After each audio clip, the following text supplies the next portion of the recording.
Hey everybody, it's Durger time. Welcome back to another episode of Total Extreme Wrestling 2016, local to global Cyberpunk Pro Wrestling. So, as we have last left off, we've done a few shows. We're still in the small size, or actually, sorry, we're still in the local size. We're trying to work too small. We're very, very close. We just need to get over the hump in the tri-state area. This episode may, in fact, be the one that gets us there. We do have some morale issues, so let's go ahead and take a look at that real quick and just make sure everything's fine. She's annoyed at a gimmick. That's fine. And Tommy Dreamer is irritated at a poor gimmick. That's fine. We can deal with that. The important thing, though, is we've been actually building up a pretty good amount of money during our shows. We've not been spending too much money on people. We have a small roster, obviously, but we're not overextending. Though Gangrel, I think we're gonna get rid of. He is worthless for a $600 per show character. I really thought he would have been better. So let's just. Well, I mean, he doesn't cost anything. We could just let his contract expire. But boy, I mean, Tommy Dreamer costs a lot, but damn, Gangrel, you're not really putting in very much work, are you? Well, so I think I kind of want to do the same thing as last time, where let's look for somebody else to pull in that has some popularity. Possibly based in the area, so he has a lot of popularity in that region.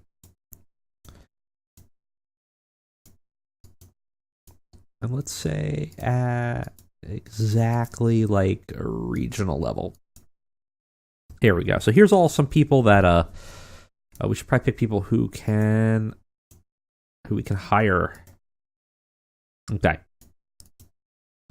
So we want to look at high popularities, or at least pretty decent popularities in these regions. Homicide. Eddie Kingston would be a good option, actually. Wrestled for Chikara, CZW for a bit, a whole bunch of different areas in the Philadelphia region where we're at.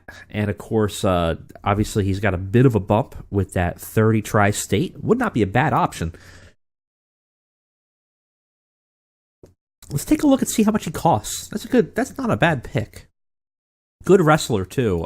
He should have some pretty decent stats. I mean, fine stats. He's not going to be great, but strong basics. How much would you cost? $800.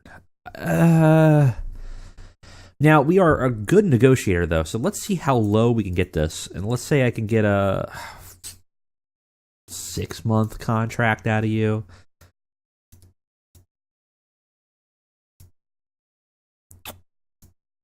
Never lower than upper mid card or main eventer. You're probably never not going to be a main eventer. Remove that travel cost, and let's give you a hiring veto. That's a pretty safe way. Someone in the comments has said that maybe instead of creative control, hiring veto, they probably aren't going to have that many people that they really don't want to work with. My intention is to utilize you as maybe a special attraction, so that way they don't get pissed off if you're not on the show. They would take it. Or at least take the offer. Let's check it out. 600 is not bad for Eddie Kingston. That could be pretty okay for us. Much lower than what he's worth, so we have to deal with that in the future, but, that's okay. Get Trent.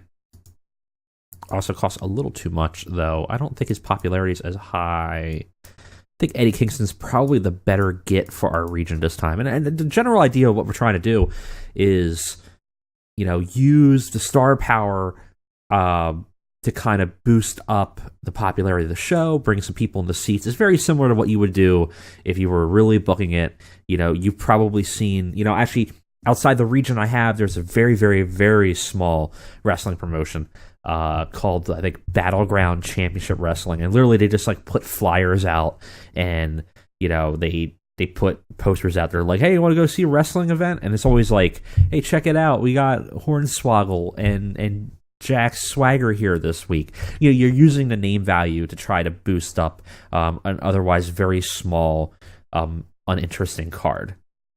So I think that's the only get we're going to get right now. I think that's not a bad option. Our titles still, Neuromancer has a Cyberpunk Grand, and our prestige has dipped because Neuromancer is not fantastic with it. But we will give it to somebody. Let's check our creative meeting. See who we should give it to. I mean, Tommy Dreamer wouldn't be a bad option, but I don't think I want to give it to an old guy. I think I want to give it to a young guy. Joey Janela would be smart. I'm fine with any of these three. Hot prospects. Oh, actually, you know what? Let's check out Hidden Gems. See if there's anybody out in the field that we could grab.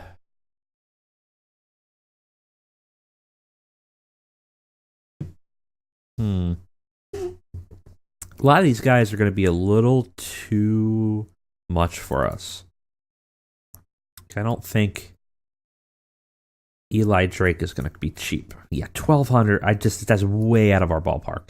We want to be building up money because, you know, we're doing pretty good actually. Like we're making like $3,000 a month, but that can go very quickly, especially if you're starting to grab those that larger price. Okay, let's skip ahead. We got a show in 13 days. Hopefully, we can get our new hire in here pretty quickly and have him on the show. So let's go ahead and cut forward here to the next rotation round.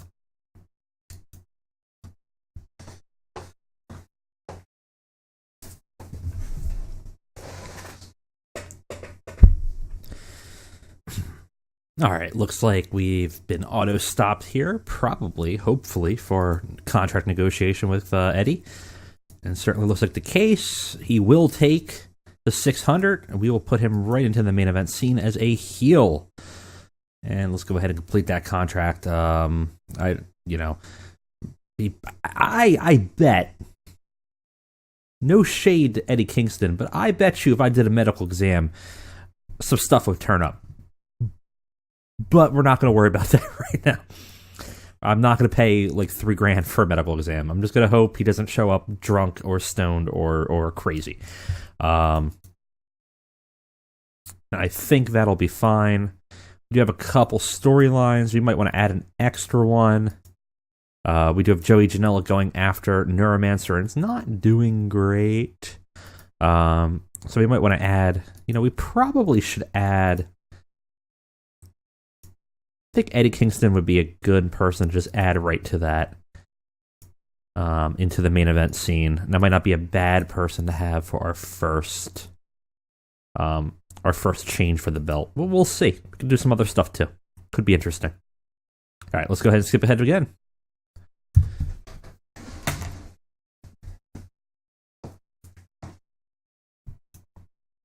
All right, we jump back in here again. Another negotiation. That's not a good sign.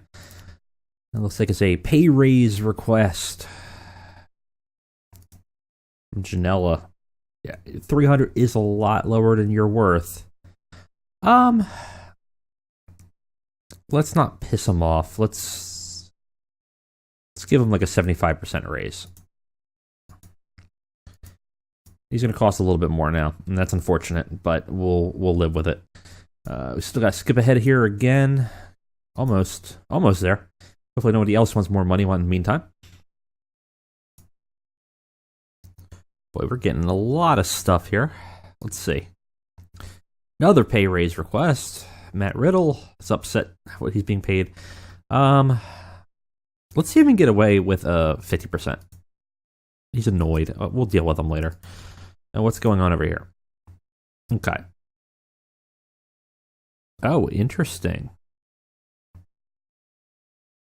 Rachel Ellering still deal with Shine. That's fine. But what's going on with Flip Gordon here? Got released from Ring of Honor. Really? Unemployed, huh? How much he cost?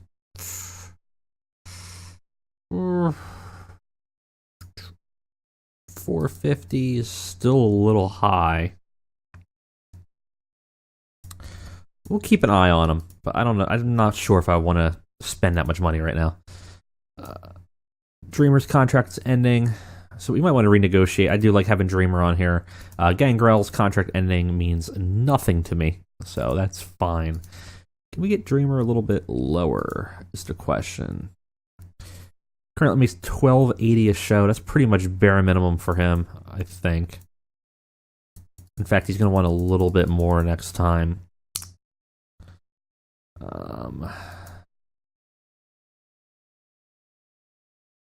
Let's hold off for now. We'll look at it later. All right. We still have more time we need to go through, so let's go ahead and skip ahead again. All right. Let's see here.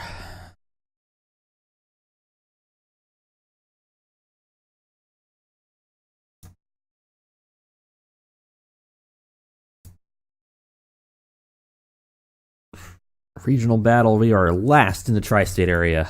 So, that's not great. But we'll get there. Oh no, we've actually dipped in the tri-state popularity. That's not good. All right, well, let's put on a show and let's make it count.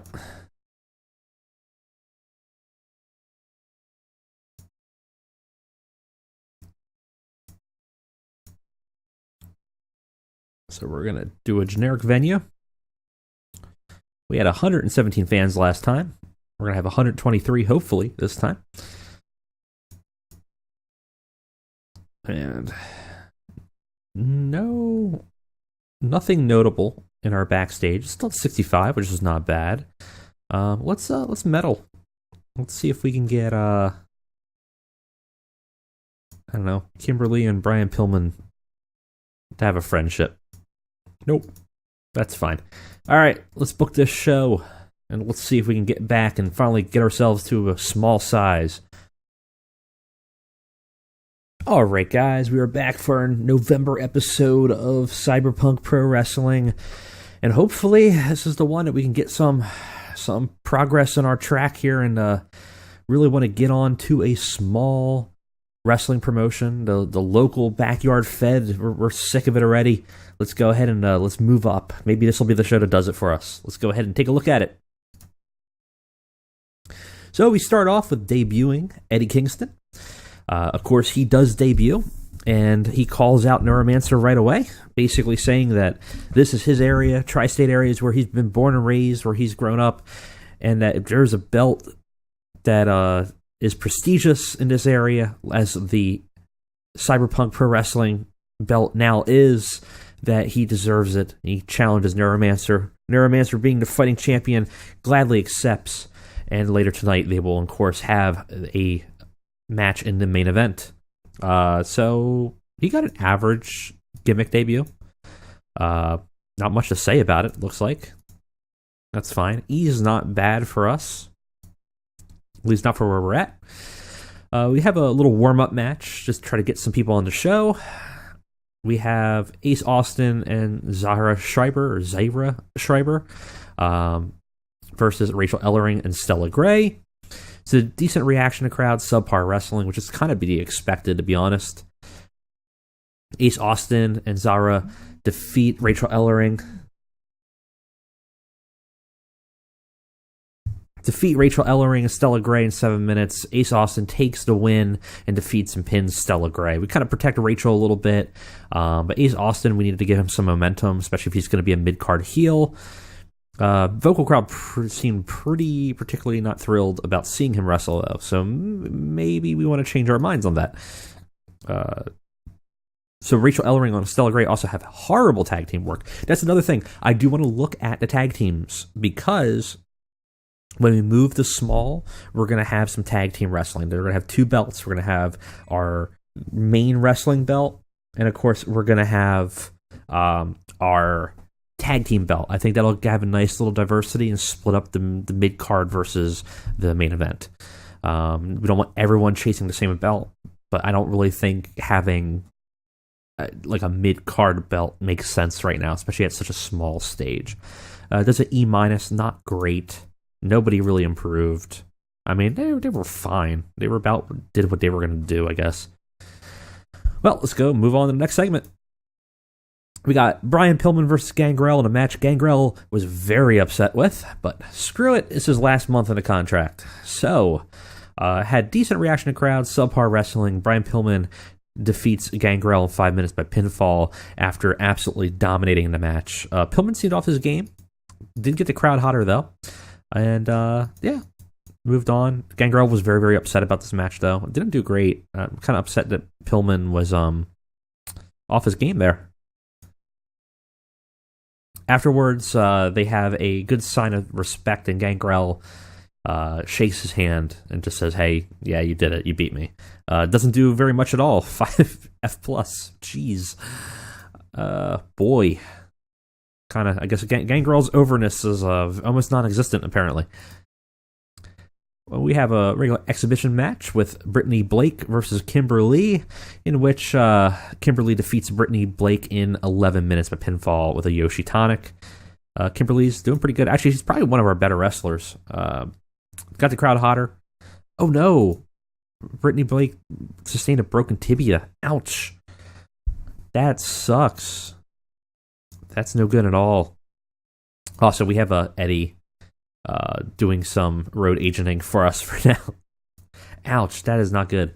Afterwards, we have Kimberly in an interview at the ring saying that she's gonna prove that in this day and age, when everyone's talking a big game about female competitors in wrestling, that she is the true woman's evolution in wrestling, and she's gonna prove it because she is going to get the Cyberpunk Pro Wrestling Championship. So she's gunning for the championship. Eddie Kingston's gunning for the championship.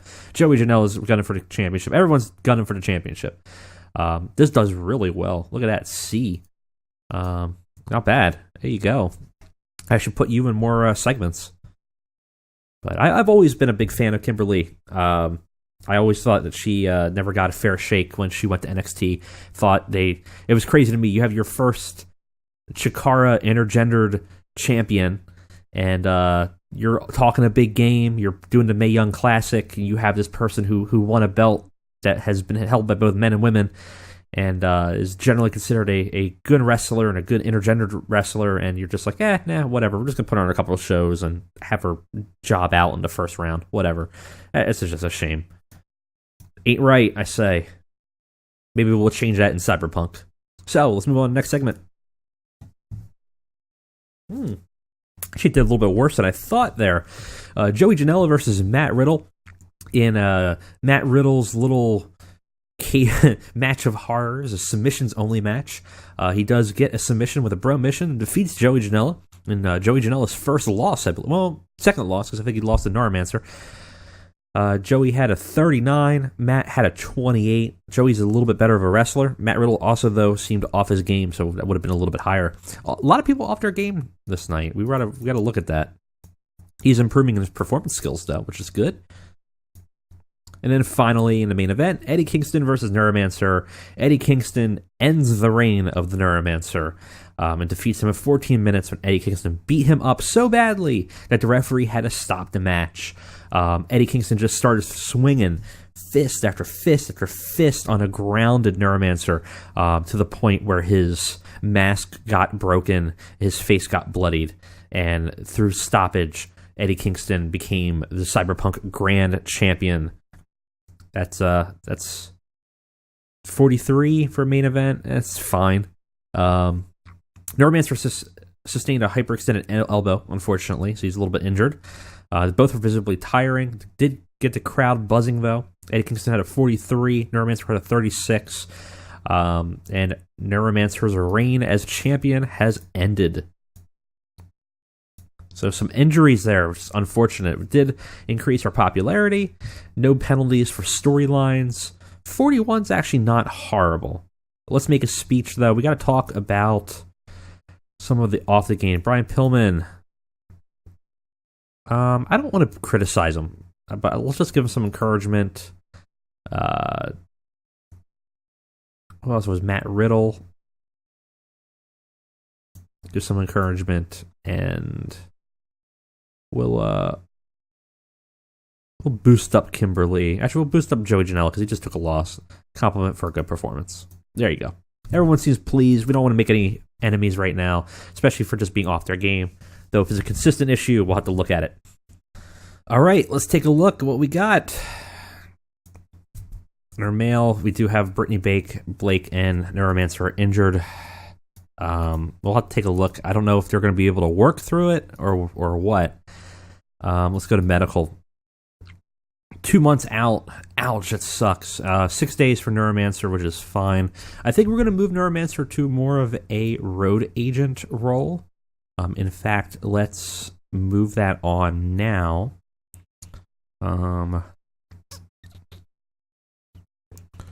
We will still have him wrestle, but I think having a road agent will be good. Gangrel's pretty annoyed at this point because of the booking, which is fine because we're just gonna fire him now. That's what we do. We just get rid of people. Everybody else seems happy. Matt is a little annoyed about the pay, but we'll deal. Honestly, if Matt Riddle leaves us, it's not the end of the world. We'll be fine. Still at 4 prestige, which is low, or 4 momentum, 1 prestige. Still not really gaining there like we should, which is unfortunate. Yeah, we dipped down. Oh, that really sucks. I spent a lot of money on that show. It's like almost $4,000. Yeah, I was going to say maybe we could do another 2 shows a month, but I don't think we can afford it right now. I mean, we did put a lot of wrestlers on there, but I kind of wanted to make sure we had some people, and we still want to kind of boost our momentum up. But yeah, I don't think we can afford 2 shows right now. Definitely not. We'll go into red. I mean, we will make some merch sales up because we're getting about $5,000 in sponsorships, so that'll go away. But yeah, we spent about $5,000 in workers, which is a little bit of money. All right, guys, thank you for joining me today for Cyberpunk Pro Wrestling. We are not small yet. I was hoping we were going to be, but still as a backyard fed, we're moving along. Hopefully for the next regional battle, we won't be the last place. And we'll have to look at maybe signing some extra people that have a little bit more star power, but I like the roster that we have. We do have some injuries, which is unfortunate, but we'll deal with it. Anyways, guys, thank you for watching today. I will see you around.